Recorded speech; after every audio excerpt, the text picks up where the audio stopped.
I really appreciate the kind introduction, and thanks so much for inviting me back to the Leadership Forum. Quite a different format this year, and a pleasure to do it virtually. I'm thrilled to talk about leadership and hopefully provide a bit of a frame for the rest of the afternoon and also for the longitudinal series. And as Matt said very, very well, this is all about practical advice. And so we'll start it out with some leadership pearls, what I like to call ED Leadership 101, pearls and pitfalls. If I can get my screen to move there. Great. So our first goal is going to be the boss that you would want to have. And I tell you, for many chief residents, this is the first time in a real leadership capacity. You may have had leadership posts during medical school, perhaps in jobs that you've had at various points throughout your careers and your professional lives thus far. But really, for many of us, stepping into the role as chief resident is the first time that you're faced with owning someone's schedule and really all of the important responsibility that goes along with that. So our objectives for the next 40 minutes are to first and foremost talk about emotional intelligence or EQ. And we're going to spend a little bit of time just kind of framing this concept because it really forms the nidus of a lot of leadership decisions. And that's what you're going to be faced with in the year ahead. It's going to be making challenging decisions. The way I always look at leadership is that there really is no playbook for all of the decisions that need to be made. It really gets down to judgment. And I heard that said very, very well by someone that I respect greatly. I heard this individual giving a talk on leadership, and they were talking about how leadership really is about judgment. And you'll be faced with having to come up with an opinion, a position, an answer to many questions and many issues where there is not a scripted answer necessarily that you can give for that circumstance. So it really requires a tremendous amount of judgment, and that's why you were selected as a chief resident. It really is for that great judgment. But we're going to talk about EQ and how to sharpen and refine those leadership tools through the use of emotional intelligence. We're also going to talk about some common pitfalls, because believe me, I've hit every pitfall that you could possibly imagine in my time as a program director, in my time as an academic chair, and currently I split my time as academic chair for emergency medicine and also as the physician chair for GME, for our GME consortium, which is 1,200 residents and fellows. So a lot of leadership opportunities all around, and I'll share some of what I've learned during that time. So here's our roadmap for meeting our goals and objectives. Why is this topic so important? We'll talk about EQ for the EP, for the emergency physician, ED leadership, some pearls and pitfalls. We'll round it out with some conclusions, but at the end of the day, leadership is all about reading and digesting and learning from others.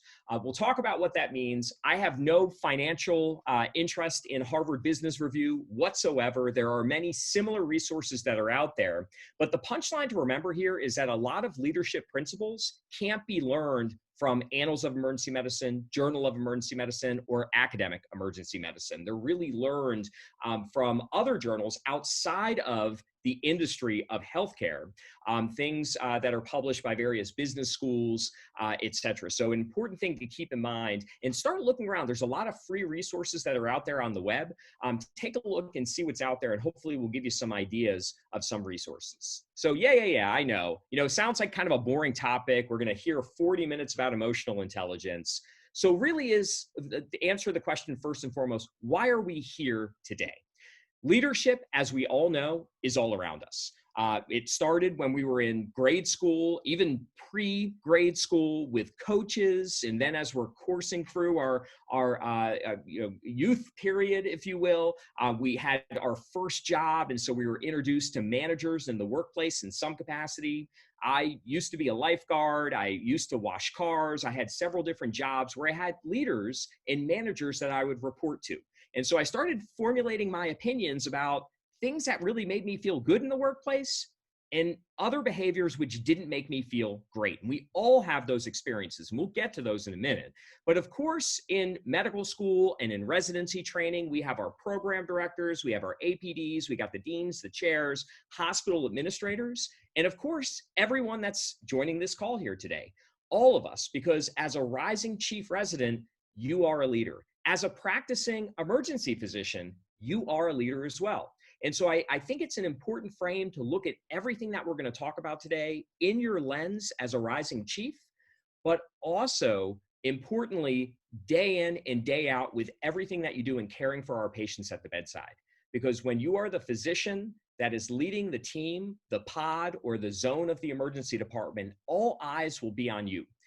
Everyone will be looking at the way that you're acting, looking at your decisions, and looking at the way that you maneuver through various challenges that we all see in the clinical realm all the time, and how you respond and adapt and pivot to those challenges. So important principles to keep in mind.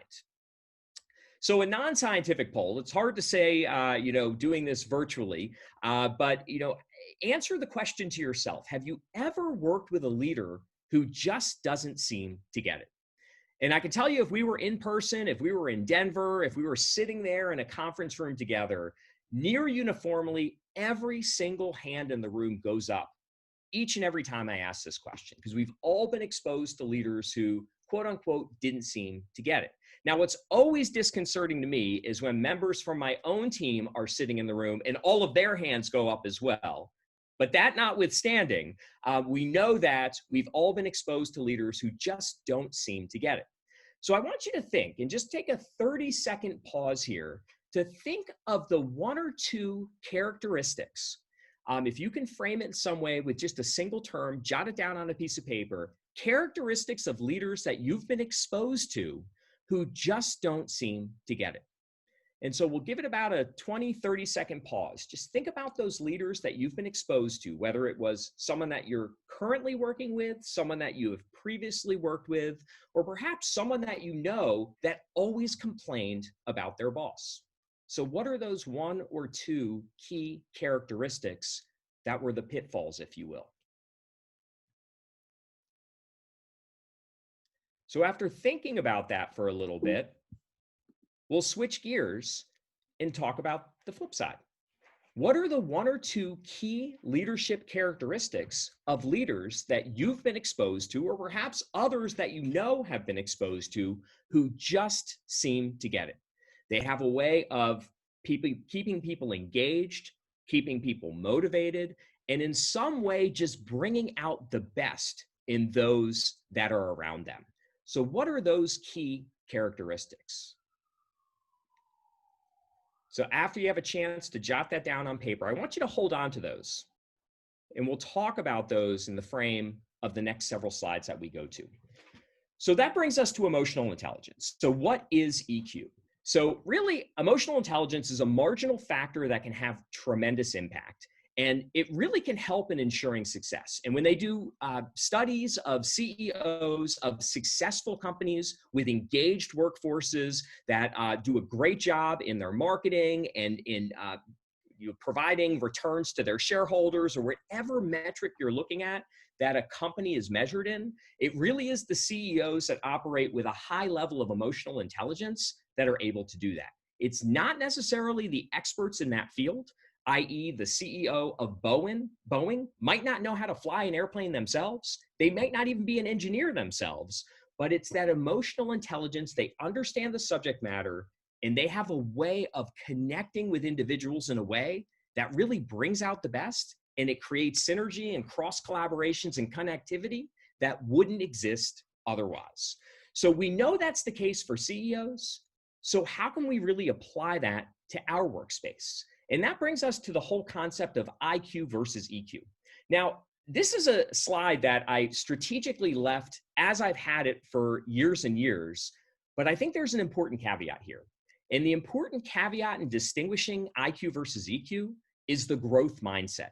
Because there are several books out there, several great authors, great books, and I'll provide a bibliography at the end for anyone who's interested, that really talks about having a growth mindset. It doesn't matter what your set points are. Anything can be grown, adapted, can be groomed over time. So if you're thinking, looking at yourself, you know something, I've never really been a leader. I don't have leadership skills. I frankly don't know why they chose me as chief, or I don't know why I accepted the job as chief for the upcoming year. Frankly, I'm worried marching into this year of the responsibilities that I have. Remember that every single aspect of being a good leader can be learned. And that's what we're here for, to really talk about what are those core principles and how can we learn it.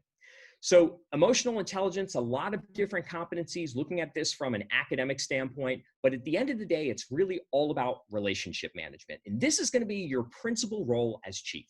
Whether you realize it or not, it's going to be a lot of scheduling. It's going to be a lot of other logistical issues, but just being a perfect taskmaster is not enough to really take on some of the hard challenges, some of the areas where judgment's needed, and dealing with multiple players, multiple stakeholders who might not agree as to the best course of action. And that's really where influence, coaching and mentoring, dealing with conflict resolution, bringing out the best in your teams, and at the end of the day, inspirational leadership. How can I inspire my team?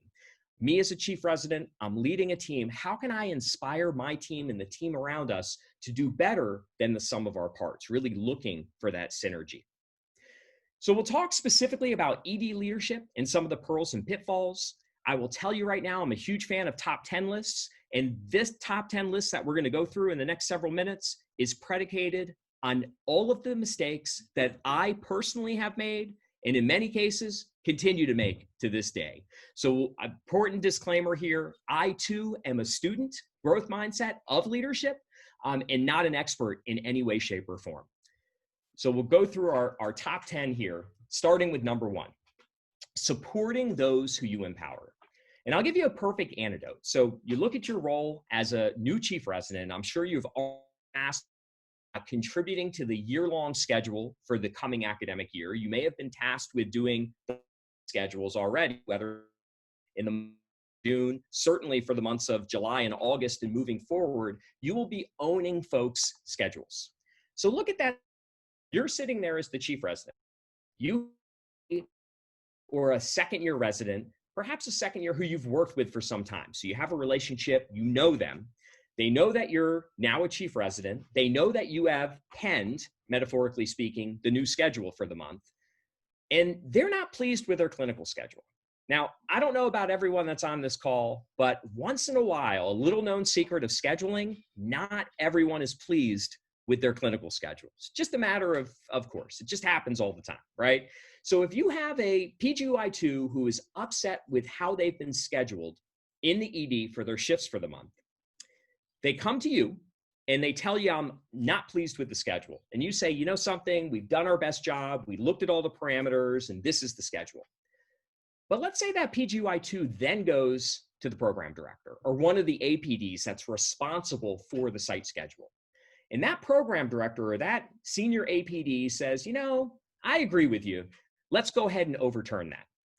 Think about how you would feel as the chief resident when you're sandwiched in the middle, someone has gone above you, and a decision has come down that is different from the decision that you put out on the field. Not a great feeling at all, right? We see this in professional sports, sometimes when things are overturned from the box, so to speak. Think about that in that frame with every decision that you are making as a chief. So the corollary is when you are empowering your team members to do something, and if someone comes and complains to you as a chief about what the person that you have tasked with setting up the recruiting schedule has done, and they're looking for roundabout ways to circumvent that, always support those that you have empowered. Now, there are a couple of caveats with this. Number 1, issues of law, policies and procedures. Now, take that example of the PGY2, not pleased with their schedule. They went up to the program director. The program director wanted to overturn the decision you made as a chief resident. At the end of the day, if it was a decision you made as a chief that violated the policies and the procedures of the program, something that was written down, something that's happened all the time, and you just didn't know about it because you're new to scheduling, that's a great point of conversation for the program director to come to you as a chief and say, you know, this doesn't follow our policies and procedures. I'm giving you the heads up. We'll talk about the importance of the heads up method. We're giving you the heads up that I'm going to overturn this, but I want you to email the PGY2 back and tell them we made a mistake and we're making it right.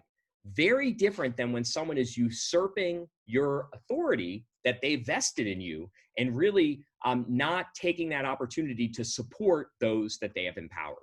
So the lesson here is really make sure that you're doing that time in and time out with anyone among your team. And as a chief, you're going to have a lot of residents that are going to be working with you in various capacities that you are giving responsibility to and you're empowering. Make sure you stand behind the decisions that they are making. Now, issues of fact, those are kind of the gray zone interpretation, doesn't violate a policy or procedure of the program. In that case, in the initial example that we gave, the PGY2 goes to the program director. If it's a gray zone, always err on the side of the chiefs, right? Always err on the side of the chiefs if it's a gray zone. It's not a black or white issue of law. If it is a gray zone, always err on the side. Make sure that you do the same for those that you have empowered to make decisions. Always stand by them when there are reasonable decisions that are not upending an existing policy. Embracing the difficult conversation. Now, this is something that I never learned in undergrad. I never learned in medical school. I never learned in residency. And truth be told, I didn't learn much of it as an associate program director at the beginning of my career. The time when I really had to focus on this was when I was a program director. When I first became a program director, very, very difficult conversations, difficult feedback, difficult points that we had to get through all around. That is what leadership is all about. And frankly, I'll be quite honest with you, I used to avoid difficult conversations to the extent that I could avoid them. But really, leadership is about embracing these difficult conversations. And sometimes a conversation that's really challenging, no matter how hard it is to have that conversation, is much better than no conversation at all. And I'll give a perfect example to emphasize this point. A colleague of mine from medical school in the field of pediatrics always wanted to be a pediatric emergency physician, never got around to doing a PEM fellowship, but really liked the emergency acute care aspects. Good friend of mine was working at a site in the Midwest, an academic site where she would spend sometimes assisting in the emergency department for kind of lower acuity things that came through the ED, but was based in the Department of Pediatrics. She had this great idea. She saw a pain point among all of her colleagues.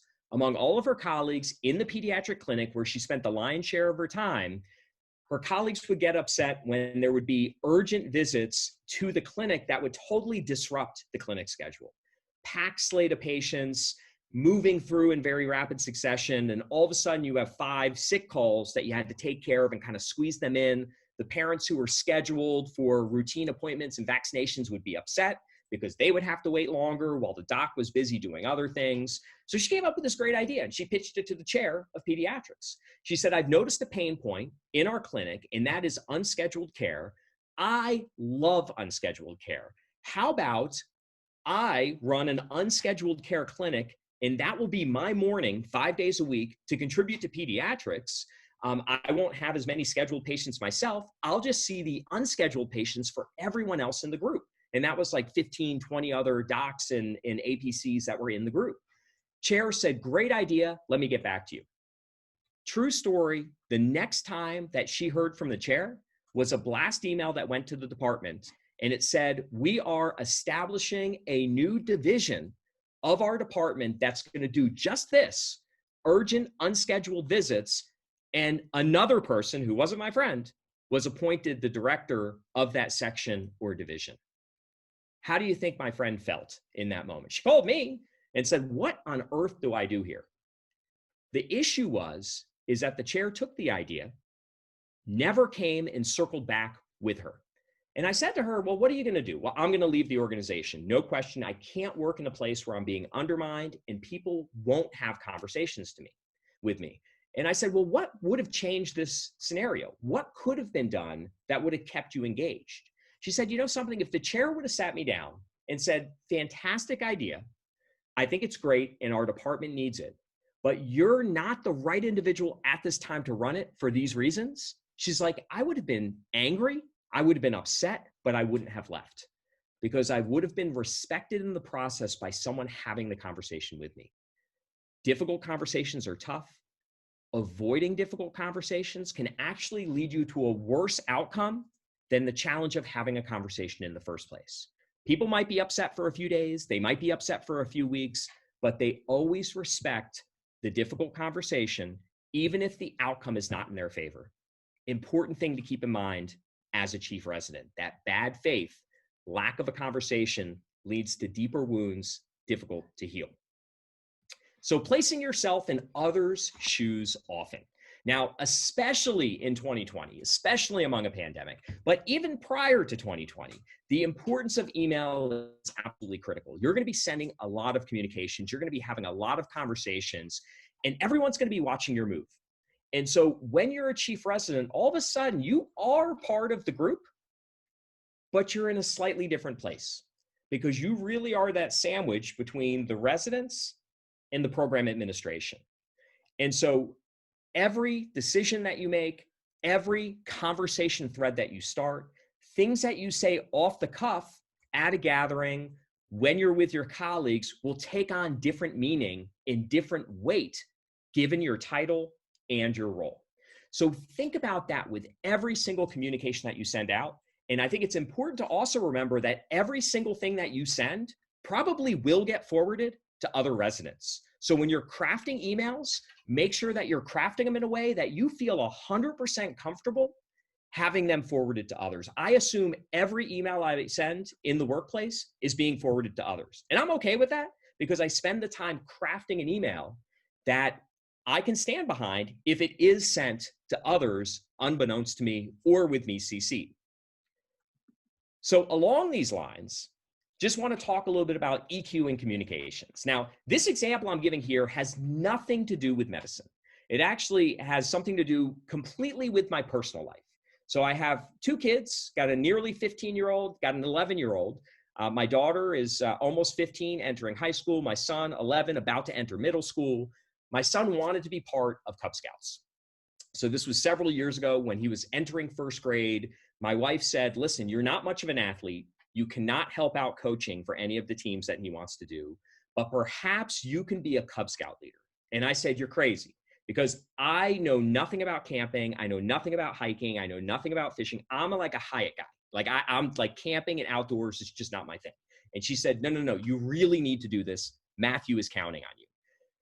So I said, all right, I'm not qualified to do this. I can at least send emails and kind of do the coordination, and hopefully there'll be some other den parents, and no one else stepped up to do it. So I'm like, so I will do this, but I'll send the emails. I'll do the organizing. I'll do the coordinating. I'll wear the outfit. I'll do what I need to do. But at the end of the day, someone else needs to figure out camping and everything. So I was doing this for several years, doing my Cub Scout thing, being the den leader for the Cub Scouts. There were several other parents from other grades and other ages, and within our group, more engaged and started doing more things. So there's a lot of email volleying about planning things and getting awards picked up, etc. So I get this email a couple of years ago on a Saturday, random email from one of the other den parents. And this is an email sent to me regarding a follow-up for a larger meeting that had occurred of our pack. And it said, and I'll read it to you here. Hey, John, this month's advancement deadline was Wednesday at 8 p.m. and you still haven't contacted Peter, who was the advancements awards person that needed to be contacted. Were you planning to pick up this month's We Won Awards Castaway on your own? Since you would need to go to the Scout store to do that, I'm wondering if you wanted to coordinate with Peter and Jason, the pack leader, to purchase the whole pack's awards. I'm CCing the boss, the pack leader here. Best regards, so-and-so. So you can imagine my response when I'm sitting at the kitchen table, doing something that my wife kind of like twisted my arm and bamboozled me into doing in the first place, but I did it proudly for my son. But at the end of the day, this email just pissed me off. And I was about to fire back an email, and this is another lesson that I'm going to give you. When you're about to fire back an email because something punches you in the chest or punches you in the gut, stop. Take a pause, a deep breath. We'll get to that. So what I did instead for my own therapeutic moment when I received this email, I tried to deconstruct it and then craft an email that I would have sent in that same circumstance. And I want to share the differences here. So first and foremost, what were the issues here? It's context. And this is what you have to keep in mind with every email that you're sending out to your team. What is the context? Is the intern or the group of interns I'm sending this email to, are they on a busy clinical stretch? Probably. Interns work a lot of clinical hours in the ED. They work a lot of off-service rotations, which tend to be very busy, much busier than their time in the emergency department in many ways when you're in an ICU rotation, etc. Personally, for me, this email came when there was another big personnel issue happening on the GME front not in emergency medicine, but when in one of our other training programs that was really taking a lot of my bandwidth, and I just needed some time and respite on a Saturday when I wasn't working clinically. And this was also a volunteer position, right?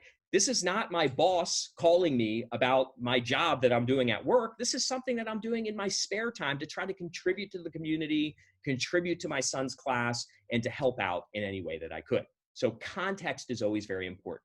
What is going through someone else's world at the time when your email will hit their inbox? Second is email. Know, how are you doing? How's everything going? There was shaming, right? This month's deadline has passed and you still haven't done what you were supposed to do. There was a good use of questions, and I'm a big advocate of using questions instead of just saying the fact. Ask questions, but kind of had this negative tone to the questioning. In addition, punitive tone, as I mentioned, and CCing the boss. If there's one lesson I'll give you, sometimes you need to CC the program director. Sometimes you have to CC the boss. But in general, when you're communicating with your team, if you're CCing the boss every time, that tends to be a way that will just aggravate folks in a way that they otherwise wouldn't be aggravated. So some of the rules of engagement here: self-embargo, deep breath. I call all of these the namaste moment when you get an email like this. Hey, Lauren, so for the happy hour you had, was it just the interns that were on there? I'll go ahead and put it on me. I thought it was a question, and I hope it was a good happy hour. So we'll move on to my therapy here, which was creating an email that I would have recommended or advised or created myself in this moment. And I didn't send this back, but this was just for me, and it did make me feel a lot better. So same message, entirely different tone. First and foremost, an opener. John, thank you for all that you do to contribute to the Scouts. All of a sudden, they got my attention. Everybody thank me for something that I'm doing as a volunteer. Number two, I know that you must be super busy, so wanted to check in with you regarding the advancement awards that were due this week. Again, recognition of life as a busy professional, a busy intern, a busy PGY2, a busy program coordinator. The same parallels go. If you have already forwarded to Peter, who are you supposed to forward to? Just let me know and kindly disregard this message. I call this the benefit of the doubt. Always give busy folks the benefit of the doubt. Once in a blue moon, and I consider myself like the taskmaster of email. I can hit everything in my inbox. I always reply within 24 hours, sometimes within 12 hours. If I miss something, it happens sometimes, but I always tell folks, listen, if you don't hear from me within 24 hours, please text, call, do something, because it probably got buried somewhere, probably during a clinical shift. And when I popped my head up and saw the inbox of 100, I just missed it. So let people know that. Be a taskmaster with email and let people know if you don't get a response from me within 24 hours, please email me again. Benefit of the doubt. So going on, also, if you were planning on picking up the awards yourself, we would be grateful if you would be willing to pick up all of the awards for the pack at the same time. So creating a win-win opportunity, not shaming, not punitive. Since you didn't do X, you need to do Y. It's like, hey, if you were planning on doing this, would you mind doing this for all of us? Next, let me know the best way to proceed. As we are on a really tight timeline, if you could contact the boss or me today and very transparently contact one of us, it would be perfect. We are here to help you succeed in any way that we can. Thank you again. We are greatly appreciative. So having a closer. So I think all of these elements, think about the elements whenever creating an email correspondence. In addition, think about whether I need to reply at all or just make a phone call. We'll talk about that in a minute. So what we're trying to do in communication in general, and this is just like a helpful frame of looking at this, every message, we're trying to get to action, outcome, or behavior. That's the Emerald City. That's what we're aiming for. And the way the message, the vehicle in which the message is delivered can take us all into the gutter. So think about that with every single email, every single communication, even text communications that you're having with colleagues. So the treachery of e-communications, we talked about it a little bit. What the receiver hears is not always what the sender is saying or intended to say. And the impact of three-dimensional is lost in anything that is 2D in terms of email or texting. So intent doesn't equal interpretation. the power of in-person chats, self-embargoing. Now, I was asked recently, like, give me a leadership quality that you really had to dial down during your last 15 years in various leadership posts. My answer was hyper responding to everything. I don't know if it's the chicken or the egg. It probably doesn't matter. It's a little of both, but I like to dispo. Dispo, dispo, dispo. I'm an emergency physician by training. It is my mindset. Nothing makes me happier. Nothing made me happier than being an intern and having all those little boxes on a list of things, just hammering through by mid-afternoon and the end of the day. That's what we do. We make dispositions. But with leadership decisions, not always the answer. And we'll talk more about that. So before you hit that reply, self-embargoing at times. The CC button, again, can be used, very important at times. Some more broad communications that are going out to all the residents or all the PGY1s, informational, including the program directors, the program leaders. Make sure that you're broadly inclusive. Just information is power, and sharing of information and knowledge is incredibly helpful for teams so everyone knows what's happening. CCing the boss, when you're angry about something, whole different story. Needs to be done sometimes. As a chief resident, there will be times where you are not getting the responsiveness or the behaviors that are expected of a certain colleague or one of the more junior residents. The program director needs to be involved and they need to be CC'd. When that happens, put it directly in the email. I am CCing John Davis on this as well, just to make him aware. But not the first communication, usually subsequent communications. BCC still confuses me. I don't even know what to do with BCC. Sometimes I reply all to BCC. I don't know if what I replied, I just be cautious with BCC. My preferred method when dealing with things where I would otherwise use BCC is I send the email, I go to my sent box and I forward that email and just send it to the individual who I would have BCC'd. I have no idea how it works. It's probably my ignorance of the IT world, but just be cautious with blind CCs. Autocorrect abbreviations. I'm going to share with you a text chain. This occurred with my wife and her boss several years ago. So my wife's boss, my wife asked my boss, "Are you available to meet?" Didn't hear for a few minutes, so she followed up with Wednesday, Thursday, or Friday. Obviously, that was not met with the same interpretation on the other end. And fortunately, my tween daughter at the time was there to kind of redirect the conversation and say, "My God, what did you just send?" So the boss replied, "WTF, what? Wednesday, Thursday, Friday, OMG." The point is that there's a lot of abbreviations. There's a lot of things that can get you in trouble. There's a lot of things that aren't very professional that are very easy to do if you're not as familiar with them. And remember, the receiver might not be familiar with these things as well. So important to keep in mind. Next, we'll focus on number 5, actively managing change.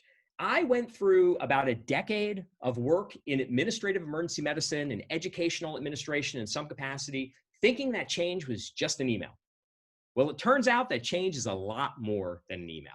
Even if it's a positive change, if it's a good change, it definitely can be tough. And people are resistant to change because even if you're saying we're raising your salary by 20%, what's the catch?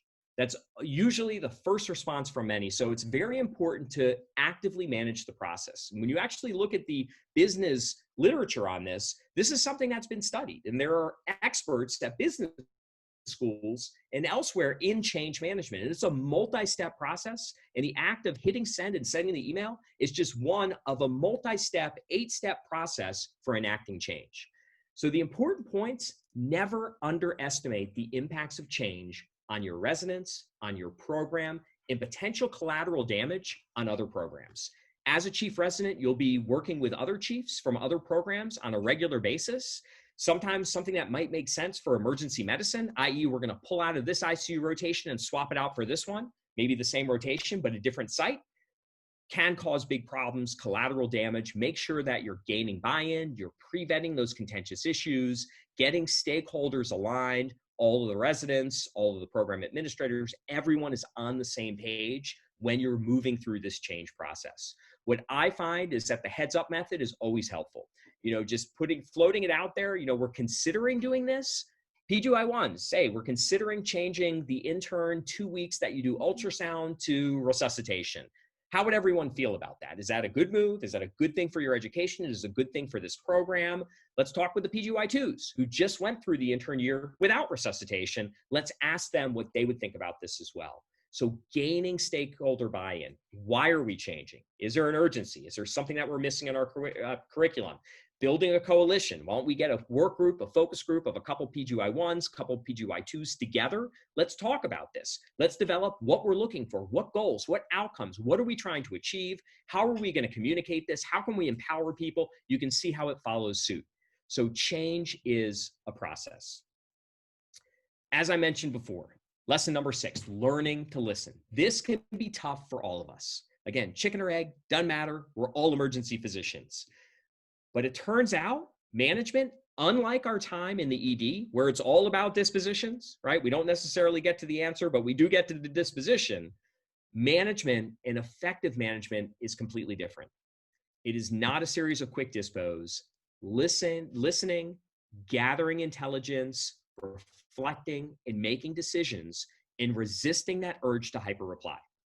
I can tell you as a junior program director, when I just was hired into the role several years ago during my time as program director, I remember being on a weekend ski trip with my family on the ski lift, very cold, had nice warm gloves on, felt in the pocket area, my phone buzzing, unzipped, took out my phone, looked at it, and had one of those emails that just hit me in the chest, hit me in the gut. They can't possibly do that. Ripped off a glove to try to reply, lost the glove on the ski lift. That's what happens. Always remember that anecdote or something similar when you hyper reply in the moment. If there is any email that requires that rapid of a reply, first get yourself down the mountain. That's always my advice. Get yourself down the mountain safely, but pick up the phone and call. Not every email needs a reply within a few minutes. You can't sit on an email for a week, whole different story. Perhaps say, great question, let me gather additional information, and I will get back to you shortly. So if you can remember anything from this talk, I will get back to you shortly. Just hold that, save it in your device, write it down, put it on your nightstand, sticky note somewhere, very powerful. I'll give another example of this, learning to listen. So there was an issue that arose several years ago for one of our senior classes regarding the venue for graduation. Now, as a program administrator, venue for graduation, I don't, just tell me where to show up, and I'm happy to be the person conducting the ceremonies and celebrating you all, because it's all about you. It's all about your parents. Just tell me where to go. I'll be in a tie and I'll be there. But there was a big issue regarding the venue for graduation. It turned out the PGY2 class was supposed to select the location. They promised it the preceding year when they were R1s, but it never happened. We were 2 months from graduation. The PGY3s were really angry at everyone, including the PGY2s, because they did not yet have a venue secured for graduation. So we're talking March. Graduation was in June. 2 months, getting a hotel or ballroom at a reasonable price point that was in our program, within our program budget, for 150 people, our graduates, their families, faculty members, etc. Just wasn't going to happen. The ballroom that they wanted was booked for months. The second ballroom they wanted, booked for months. The only option that we could come up with was a ballroom, which was lovely. It was fine, but it's not what everyone had their heart set on and not what they wanted. So I show up to resident conference, our Thursday didactics. I show up one morning, got an iced tea in hand, and I'm walking around, and out of the corner of my eye, I see several of the PGY3s kind of like swirling, almost like sharks with bait in the water. And then I see them turn to each other and start whispering to one another, look at me, then look away really quickly. So management lesson, if someone looks at you and looks away real quickly, there's something going on. Attack that situation, approach that situation in a very thoughtful way and ask, how's everything going? Is there anything I can help you with? Don't shy away from it, okay? It's the same as that, the difficult conversations. There's usually something going on. And so I kind of walked into the situation and I was surrounded by 10 very angry PGY3s, literally surrounded, like, looking in all directions. I'm like, what, is everything okay here? How can I help you? We're really angry about the graduation venue. How are we going to fix this? So the easiest answer in that circumstance is just to get out. Like, you just want to break free, right? You're contained. You just want to break free, is to just kind of like say, yes, yes, yes, yes, yes, we'll take care of it. Don't worry about it. We'll get any place at any price point. But we all know we have CFOs, we have budgets to deal with, we have accountability on many different levels. And so what I did is I stopped, I paused, and I listened. And I stood there for 45 minutes or an hour, whatever the time it took, to listen and to hear people out, to hear what their concerns were, to hear what the issues were, to talk about what the options could be. But at the end of that conversation, I didn't say, yes, we're doing X, Y, or Z. I said, I will get back to you shortly. I need to go back to our program leadership team. I need to go back to our program coordinator. I need to go back to our chair at the time, see if we have the budget. And I will get back to an answer with an answer. I promise I will get you an answer by the end of next week. Another important principle: undersell, over deliver. I knew I could probably deliver that answer within 24, 48 hours, but I needed a little bit of time to figure out, make sure we can get all the I's dotted, the T's crossed. I didn't want to make an announcement of where graduation was going to be before we actually had a place secured and contracts signed. So at the end of the day, I will get back to you shortly. Whether it's virtually or whether it's in person, whenever you're feeling confined and, my God, I got to come up with an answer right now, you never have to come up with an answer other than listen, and I'll get back to you shortly. So this is my NAT. This is my attention span, a little visual of my attention span. So beware the holidays. This is an important lesson I got from my first chair, Mark Smith, at Washington Hospital Center and MedStar in Georgetown when I first started there. He said when I first started as an APD, and then when I took over as PD, he said, beware the holidays. And he gave me that lesson multiple occasions. And I'm like, wait, why beware the holidays? He said it's a number of different reasons. First and foremost, winter is a tough time of the academic year. Fiscal year, academic year, whatever you want to call it, the July through June year. Short days, and in my neck of the woods here in Washington, D.C., pretty crummy weather. If we are going to get crummy weather, it is in December, it's in January, and in February. The glimmer of the fresh start from an academic perspective, no matter where you're located, the glimmer of the fresh start of July, where there's so much energy, there's so much enthusiasm, really has faded. And in addition, the road to graduation, the road to the promotion to the next level of training is really distant. And it's tough months to get through, so it requires additional sensitivity. There's no question about this. And being mindful of this, especially when you're enacting change, is super important. The reason I bring this up is because it marks the second half of the academic year. So when are a lot of big decisions that are going to impact the January 1st through June 30th timeframe made? They're made in November, they're made in December, and they're enacted on January 1st. When you look from an emotional perspective, not the best time to drop big decisions. What I've noticed and what I've adopted in my practice, I try to make big decisions, sweeping changes, either preceding that time frame or just after that time frame. Even making a change on February 1st can have seismic differences, as opposed to trying to enact something during a holiday where people are either working or they're away. Can be very challenging. So just beware of that time frame of the academic year. Stepping back from those emotional triggers, again, we roll on pattern recognition. That's what we do. Someone rolls in with a certain symptom complex, they're holding their right upper quadrant, they're holding their flank, they're breathing rapidly, whatever it is, we have the diagnostic wheels churning, right? That's what we're trained to do as emergency clinicians at the bedside. However, in leadership decisions, it's really about taking a step back, re-examining. And when you are feeling yourself emotional, just reacting, stop. Take a pause. I'll get back to you shortly. I'll take 12 to 24 hours to think about it before I hyper reply to that email. Better yet, make the phone call. Sometimes any email, as I mentioned before, that elicits a response where it's going to take you a half hour, 45 minutes to draft the response, just pick up the phone and call.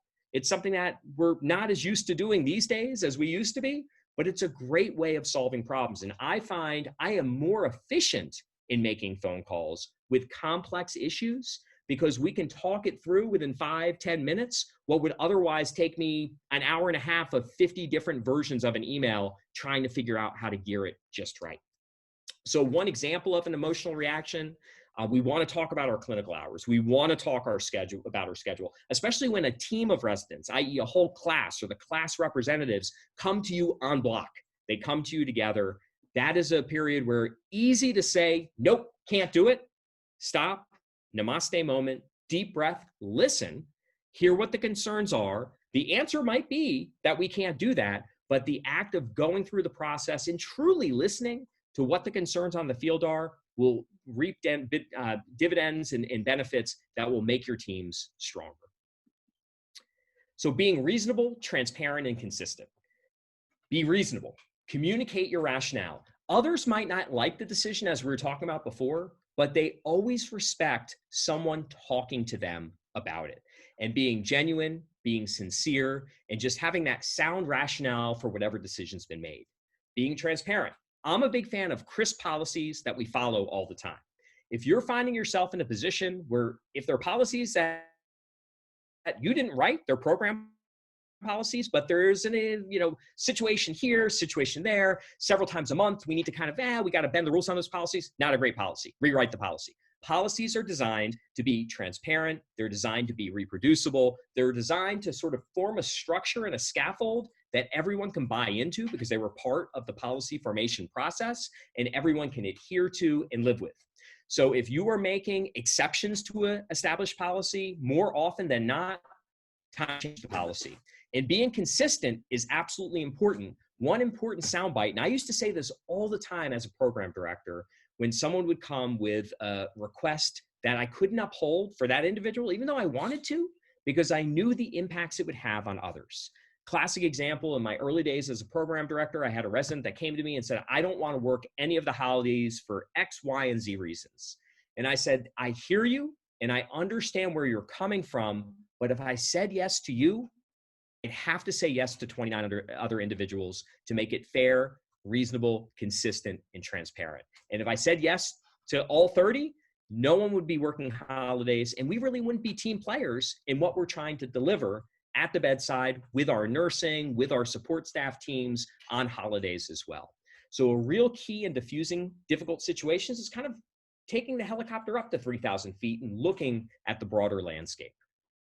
So this is just a snap action, split screen photo of my life when I started in academics versus a couple of years as an APD and then a program director. Now as an academic chair, I can tell you I had no gray hair when I started, I'll assure everybody. So that brings us to point number 10. We're almost at the end of the road here. Fostering resiliency. The healthier the leader, the sturdier the oars. The sturdier the oars, the stronger the ship. The healthy leader practicing what you preach. Be the boss that you would want to have. And at the end of the day, in your role, chief resident, you are the boss in many ways. You're sandwiched in between program administration and your residents, but at the end of the day, you're owning schedules. You're making important decisions. You're making important judgments day in and day out. Own that responsibility and just follow these principles of being fair, equitable, and transparent always. So that brings us to the end of the roadmap here. Let's draw it out with some conclusions. And this is what I like to call the well-balanced leader. Now, it's very important to kind of look at all these competencies, and I kind of look at it as like the three-legged stool. There's IQ. You all are exceptionally bright and talented individuals. You wouldn't be where you are today without having the expertise and having achieved much to get where you are. VQ, ventilation perfusion. Keep yourself healthy. Now, for me, that's swimming. Pools have been closed recently. I've found other outlets. I walk frequently. I do yoga and I do other things. But whatever those things that you do that keep you healthy, whether it's exercise or something else, keep on doing them. Academics, being a chief, will take up any volume of space given to it. So make sure that you're doing things to foster resiliency and make sure that you're keeping yourselves balanced. So practice what you preach, do it yourself as well. When other teammates see you doing it, they will know that it's okay for them to do it as well. And then finally, EQ, everything that we've spoken about, sharpening that EQ, cautious with emails, listening, and making decisions, again, utilizing the great judgment that you've seen in others, emulating those behaviors, and avoiding any of those behaviors, as we spoke about in the beginning, from any bosses or supervisors that didn't make you feel great and as engaged in working for them. So it's what I like to call the leadership triad of IQ, EQ, and VQ. And at no point is GQ or Vogue important in here. So that brings us back to our top 10. Point number one, support those who you empower. Embracing that difficult conversation, always better than no conversation at all. Placing yourself in others' shoes often. Think about how the recipient will receive the email that you are sending. Even if it looks perfect on your end, think about the context of that communication, the vehicle in which it gets delivered in, and also what the frame is for the person who's receiving it. Busy ICU month, stretch of overnight shifts, etc. The treachery of e-communications, I can go on and on. I could probably talk for 5 hours about the treacheries of e-communications and show you some really great examples. Just an area to exercise caution. If it's something that's so urgent, needs a hyper reply that minute, stop, pause, namaste moment, pick up the phone and call instead. Actively managing the change process. Change is not just sending an email, it is a process. Form focus groups, form work groups, gain intel from stakeholders, learn about the issues. Great way to enact change that will be successful and stick. And if it doesn't stick, be very willing to go back on it and find another example. One example of change management that I always like to give, that what's the worst that can happen? If we make the change, it doesn't work, we can always go back to where we were. But let's try to innovate. Let's try to push the envelope. Let's try to take things a little bit further. Learning to listen. For all of us, I can only speak for myself here, but I think for many of us in emergency medicine, learning to listen, we are great at task mastering. We're great at dispos, but management requires less dispo, more time to listen and exercise our judgment, provide sound answers. Beware of the holiday period. Take a step back from those emotional tags. Anytime you feel that visceral response, make sure that you wait at least 12 hours, 24 hours, talk to your co-chiefs, gather insight from the program director or the program leadership about what their position is going to be on something before you float the answer about the chief's position. Very helpful to do that advanced work to make sure things are well aligned. Be reasonable, transparent, and consistent, and always make sure that you're keeping yourself healthy, well, and resilient as well. So do we reach our goal, being the boss that you want to have, hopefully provided some pearls and some insights, and also importantly, help to avoid some of the pitfalls along the way. I'll go ahead and conclude there. I've been using this emoji. I didn't even know what the term emoji was until a couple of years ago, but I've been using this emoji in this talk for a while. And some of my residents said, "Yo, JD, why you got prayer hands at the end of your talk?" And I'm like, I thought it was a namaste. I've been using it all this time. It is a namaste. Thank you. Any additional comments, feedback that you have, sharing of experiences. I'm now on Twitter. So at JD there, feel free to like me and I'll like you back. I don't have that many followers. I think I'm up to like 50 or so. So I'd be grateful to extend my Twitter presence. But I'll turn it back over to you, Matt. And it was great seeing everyone virtually, and best of luck as you get started off with the year.